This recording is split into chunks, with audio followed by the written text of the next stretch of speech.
Bismillahirrahmanirrahim. Assalamualaikum warahmatullahi wabarakatuh. Alhamdulillah. Wassalatu wassalamu ala rasulillahi wa sahbihi wa mawala amma ba'd. Alhamdulillah, pada kesempatan pagi hari ini, hari Senin, tanggal 16 November tahun 2020, kita kembali berjumpa dalam pembelajaran daring mata pelajaran Sejarah Kebudayaan Islam kelas 7. Mudah-mudahan Anda sekalian dalam keadaan sehat walafiat. Nah, pada pagi hari ini, insya Allah ini adalah pertemuan terakhir di semester pertama. Simak baik-baik ringkasan materi berikut. Kita mulai sama-sama dengan membaca basmalah. Bismillahirrahmanirrahim. Nabi Muhammad SAW diutus oleh Allah Subhanahu wa Ta'ala sebagai rahmat bagi seluruh alam semesta. Hal ini berarti bahwasanya Nabi Muhammad SAW diutus untuk mengantarkan manusia meraih kesempurnaan hidup di dunia maupun di akhirat sesuai dengan ajaran Allah Subhanahu wa Ta'ala. Beliau adalah sosok hamba Allah yang paling sempurna akhlaknya dan diutus ke dunia ini untuk menyempurnakan akhlak manusia.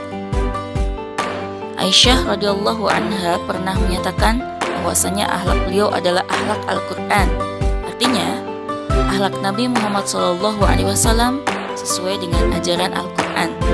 Oleh karena itu, kita harus meneladani akhlak mulia yang dimiliki oleh Nabi Muhammad SAW. Sebagaimana dalam firman Allah surat Al-Anbiya ayat 107, A'udzubillahi minasyaitonirrajim. Wa ma arsalnaka illa rahmatan lil alamin. Artinya, tiadalah kami mengutus kamu melainkan untuk menjadi rahmat bagi semesta alam. Nabi SAW memberi contoh cara berbicara, bertindak, dan juga berpikir yang baik kepada seluruh umat manusia. Nabi juga memberi contoh cara bergaul yang baik, cara berdagang yang benar, dan seharusnya bermasyarakat. Beberapa akhlak Rasulullah SAW yang sangat menonjol diantaranya, yang pertama adalah kesabaran dan ketabahan Nabi Muhammad. Di sini terlihat dalam setiap kehidupan yang dihadapi, misalnya dalam keadaan tekanan, siksaan, gangguan, pemboikotan, pelecehan, jawaban yang menyakitkan, dan penghinaan dari musuh-musuhnya. Nabi tetap tabah dan sabar ketika diuji dengan kematian anak-anak, kerabat, dan sahabat-sahabatnya. Nabi tidak pernah mengeluh sedikit pun di saat-saat seperti itu. Begitu juga ketika diuji dengan sakit, lapar, dan miskin. Beliau selalu berada di puncak kesabaran yang tidak pernah terjangkau oleh siapapun. Kemudian yang kedua adalah kerendahan hati dan kesahajaan Nabi Muhammad, di mana Nabi adalah orang yang dekat, mudah, dan bersahaja. Beliau mengunjungi orang-orang yang terdekat dan terjauh, sahabat-sahabat, musuh-musuh, dan anggota keluarganya. Kemudian yang ketiga, yaitu sifat murah hati dari Nabi SAW. Beliau marah demi kebenaran dan kepada hal-hal yang halal atau haram jika dilanggar.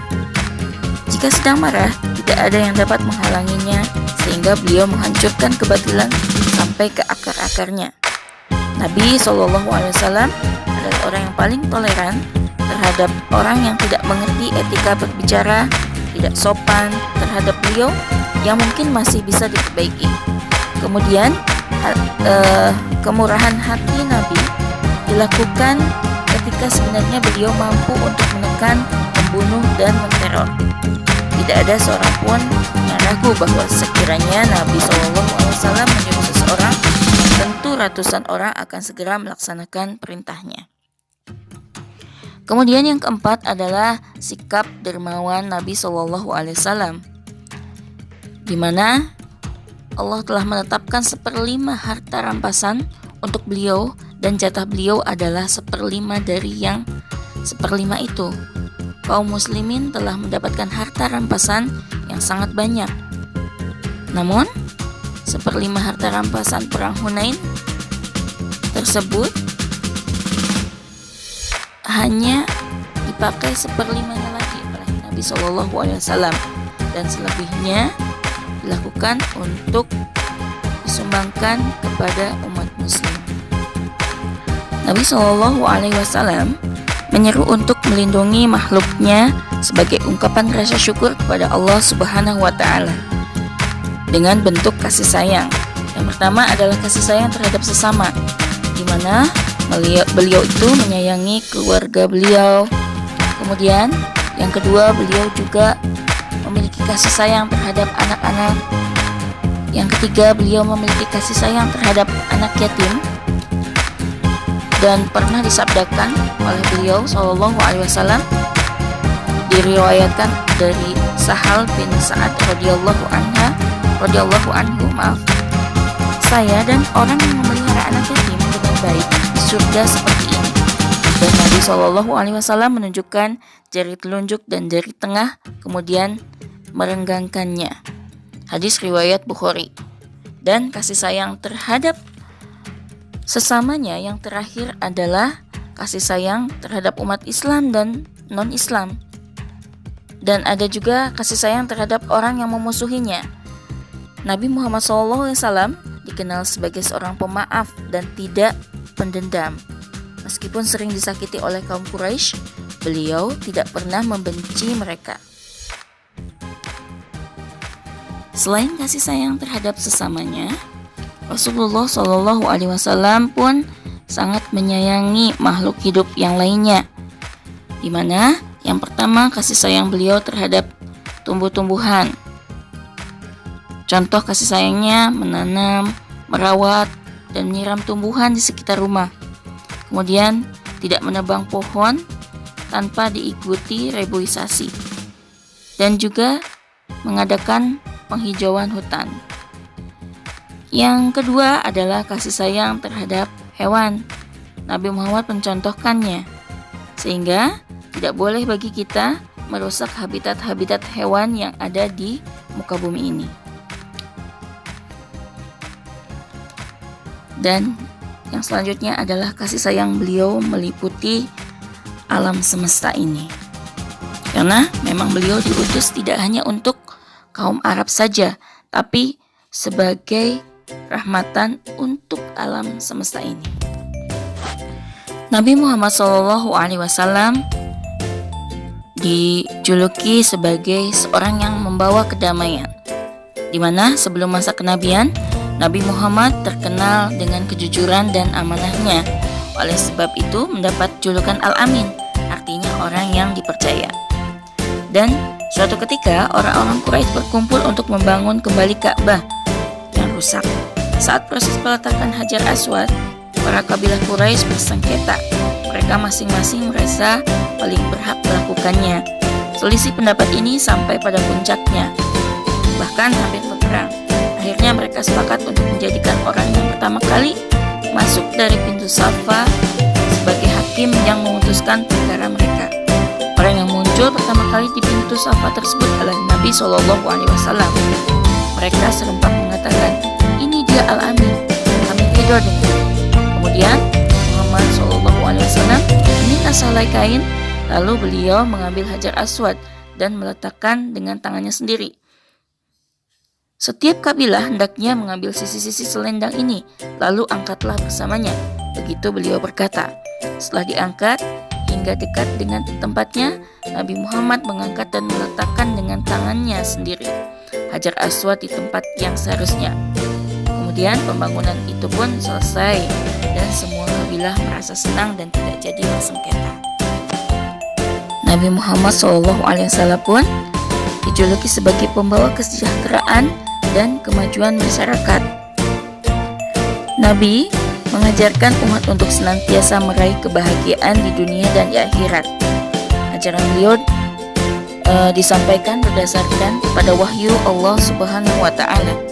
Yang pertama, ajaran beliau adalah perintah untuk berusaha setelah beribadah kepada Allah Subhanahu wa Ta'ala. Jadi, Islam mengatur seluruh aspek kehidupan manusia. Salah satu aspek penting yang diatur adalah mencari rezeki. Sesungguhnya Allah menciptakan bumi dan seluruh isinya untuk kepentingan manusia, agar menjadikan hal tersebut suatu berkah yang harus disyukuri. Sehingga setelah selesai beribadah, maka Allah mengajarkan kepada seluruh umat manusia untuk mencari karunia di dunia ini atau mencari rizki.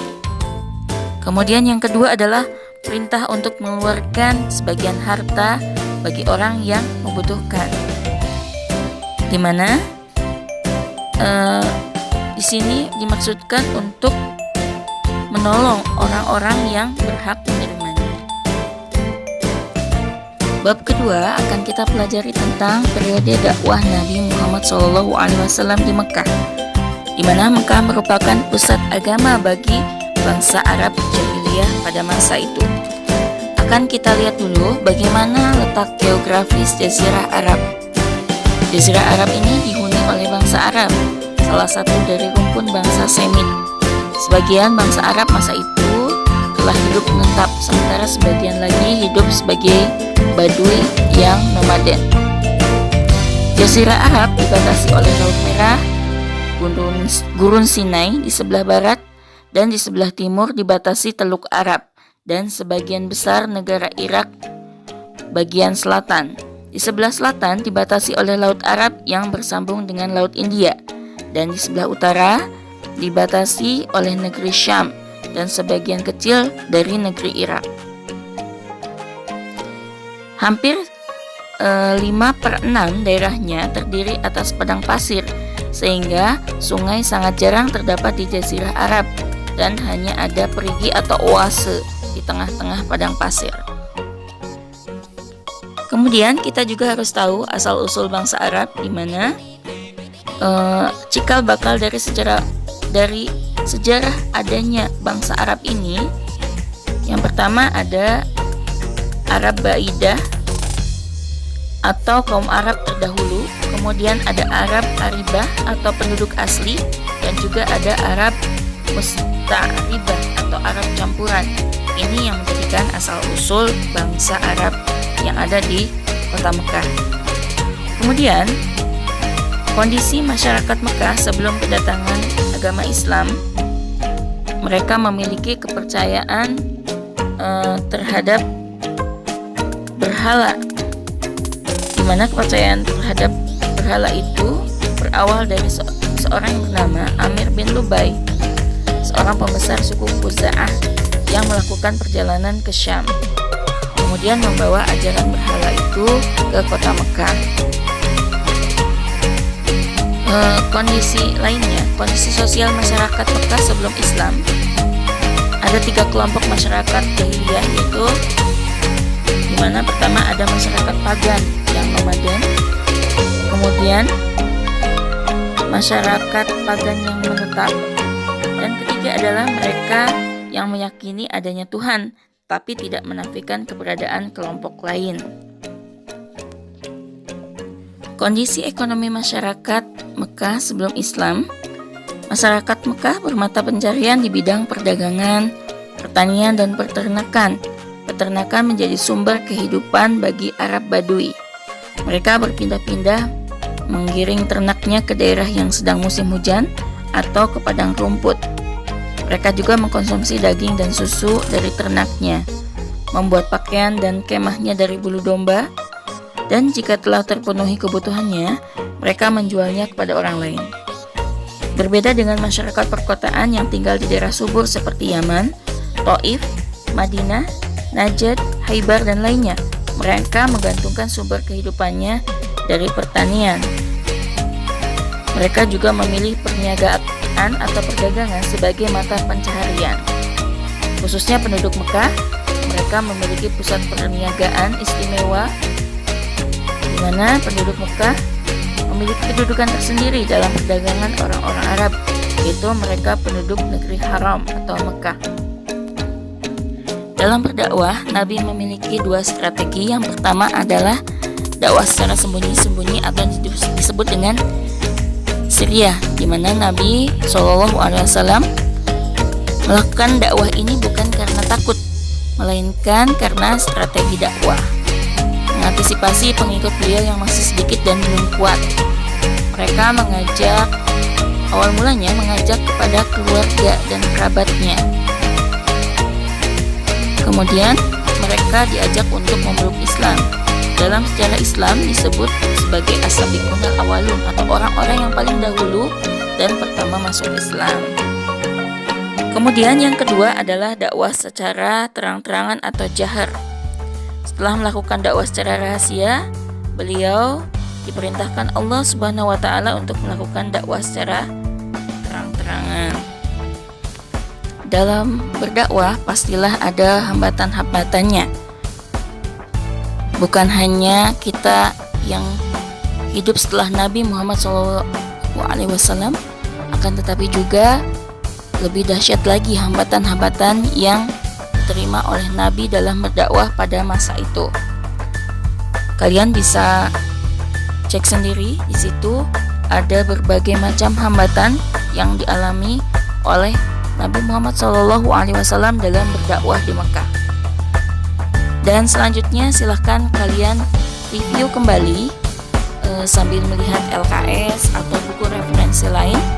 Ibu akan munculkan slide-slide tentang poin-poin yang harus kalian ingat dalam pembelajaran SKI berikut. Silahkan simak atau maaf dibaca dengan baik.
Setelah refresh kembali, mereview kembali materi-materi yang sudah disampaikan pada pembelajaran daring sebelum-sebelumnya, kalian sudah menyimak dengan baik, kemudian membuka kembali LKS yang berisi materi atau ringkasan materi. Silakan kalian bisa kerjakan soal halaman 60 sampai 62. Pilihan gandanya saja. Pengerjaan soal bisa dimulai dari hari ini dan terakhir dikerjakan pada pekan depan, yaitu hari Senin tanggal 23 November 2020. Lembar jawaban ada pada link yang Ibu share berikut. Silahkan kalian isi jawaban baik A, B, C, atau D pada lembar jawaban yang sudah Ibu share di link. Terima kasih sudah mengikuti pembelajaran daring hari ini. Mudah-mudahan semuanya paham, dan jika ada yang kurang jelas bisa ditanyakan langsung melalui Japri nomor WA Bootcast. Selamat belajar, kita tutup sama-sama dengan bacaan hamdalah. Alhamdulillahirabbil alamin. Subhanakallahumma wa bihamdika asyhadu an la ilaha illa anta astaghfiruka wa atubu ilaik. Wassalamualaikum warahmatullahi wabarakatuh. Selamat belajar.